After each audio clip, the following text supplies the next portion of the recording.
Godspeed at State's End by Godspeed You Black Emperor. Well, I couldn't think of a good intro for this one, so we're just diving right in. So, Godspeed You Black Emperor is a post-rock, noise rock, math rock, experimental rock, great Canadian band that got their start at the end of the 90s, really hit their stride in the 2000s, and then took a 10-year hiatus. And I got into them during that hiatus. I found Lift Your Skinny Fists to Heaven, as well as Yankee. I loved pushing the music forward. I loved their experimentation with sound and noise to create some beautiful music in their presentations. And I love the fact that they always told a story without words. And so their ability to weave these stories with only using music, and sometimes having these like found footage audio recordings of people on the street. I really gravitated to that. Now, in the 2010s, they came back with gusto. Like, they came back in 2012 with Alleluia, Don't Bend, Ascend,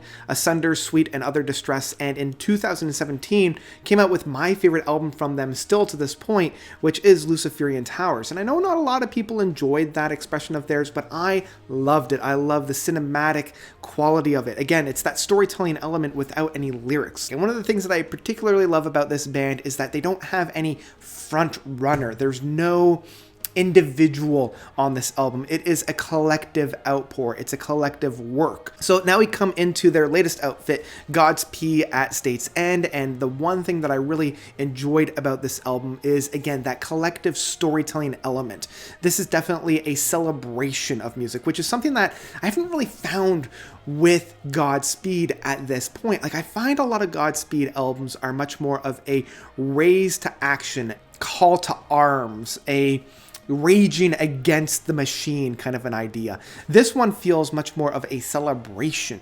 And I read somewhere that it is a transition. It's a celebration of an ending as well as a celebration of a beginning. And this is found on all 4 tracks. Like, this follows very similarly to a lot of the makeup of Godspeed at this point, pretty much since their hiatus. Both Alleluia, Don't Bend, Ascend, and Luciferian Towers follow this same mythos of having 2 big beefy tracks intermixed between these 2 smaller tracks. And this is where the album opens up with those first 4 tracks if you're listening to it on Spotify, or the first track if you're listening to it on record. I feel like these first 4 tracks really set the stage for this new style of music. And the thing that really took me some time to digest about this album is how accessible it was right off the get-go. And that kind of caught me off guard, because one of the things that I do love about Godspeed is it takes a number of times for me to listen to get whatever themes or thematics or whatever it was that they're trying to get at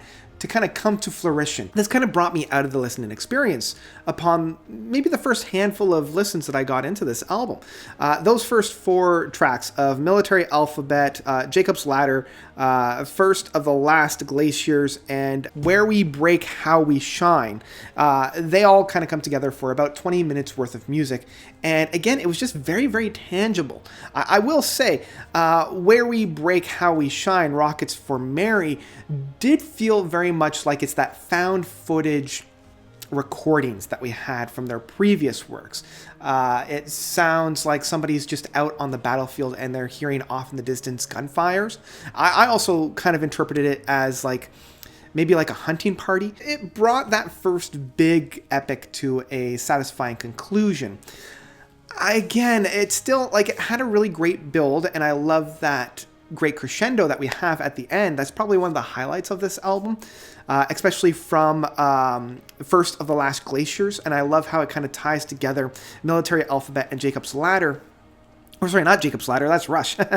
Jacob's Lament, it's Job's Lament. Let's try that again. Holy jeez. Jacob's Ladder to Job's Laments. I'd get there eventually. I felt like it tied up a lot of the themes and a lot of the ideas that they had very nicely in a very, very nice packaged bow without any real room for interpretation. And again, that was something that I really enjoyed from Godspeed, where you had this wiggle room, you had this ability to kind of interpret things on your own. I feel like they really force feed the themes and ideas on this one. Then we come into the first smaller track of Fire at Static's Valley, and it does a good job of just kind of cleansing the palette, getting things through, but I did enjoy the overlay of sounds on this. I do enjoy the textures and the flavoring of the sounds. It's something that I was hoping that first leg would have, that I felt like it was sorely missing. But then we come into the next big one, which is Government Came, as well as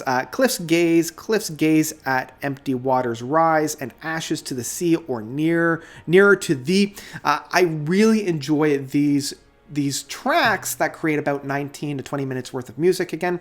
And I love the builds that we have on this. I love the build for Government Came, where there's a lot of these call and answers where one instrument, either the guitar or violin, would be answered by the guitar or violin, in almost doubling down on the soundscapes. And again, they're force feeding you those themes, those ideas. There's not a whole lot of chaos in the mix. There's not a whole lot of variations or variants.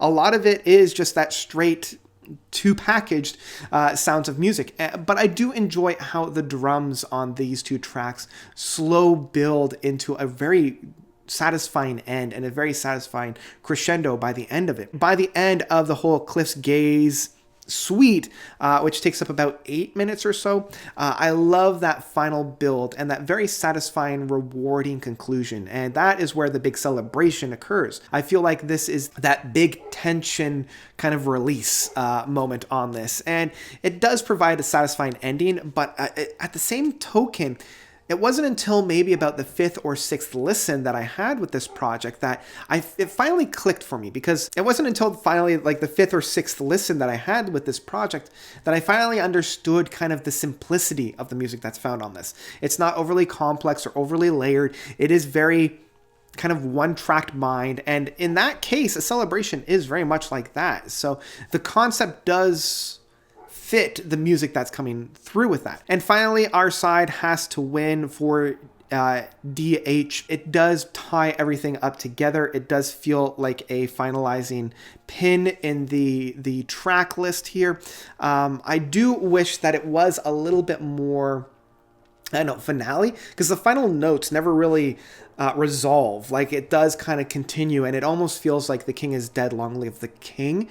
In that kind of a sequence, it does feel like we've finished with one and we're starting with a new one, and what have we really learned at the end. So it was a really interesting way to kind of finalize this without having a finale, like a resolving note. It just kind of dwindles out, but it does end on a very finale of like a like it's a big release at that point. So it's not a big crescendo, but it is a good sigh of a release. So, I mean, in the end, Godspeed at State's End was a satisfying listen, but it did take me a couple of listens to actually get to that end point. Had you asked me what I thought about this album after maybe the first 3 or 4 listens, I would have said it's their weakest album and their weakest outpour to date. After sitting with it and thinking about it and really mulling it over, as you should with all Godspeed's album, the music did start to present itself in a very satisfying light. And it is one of the more satisfying albums in its almost immediate tangibility. And in some cases, this might not necessarily be the Godspeed album that we were hoping for, but on the other hand, it is the Godspeed album that we needed during this time, if I'm being perfectly honest. I think this is probably the best entry point for anybody looking to get into Godspeed outside of either Yankee or Lift Your Skinny Fists, in providing immediate tangibility, immediate ideas. And in the end, this album is one that I would pick up in physical format very easily. This one deserves to be in a collection of Godspeed discography, and I am very interested to see how my enjoyment of this album will blossom throughout the year. So that's kind of where I'm sitting with Godspeed at State's End. What did you guys think about this album? Did you love it? Did you hate it? Whatever you thought, let me know by commenting down below. And if you like what you see and you want to help support me, consider donating to my Patreon. I've left the link down below for you guys to check out. Even $1 a month really does go a long way. And consider checking out my podcast Quid pro quo, I actually have a couple videos on YouTube as well that you can check out. I've left those links down below as well as my tabletop role-playing game channel, because apparently I'm not doing enough. So go ahead and check out all those. I've left all those links down below for you guys to check out. And that's about it for me. So thank you guys so much for watching. As always, you guys are definitely the best. And until next time, notes out.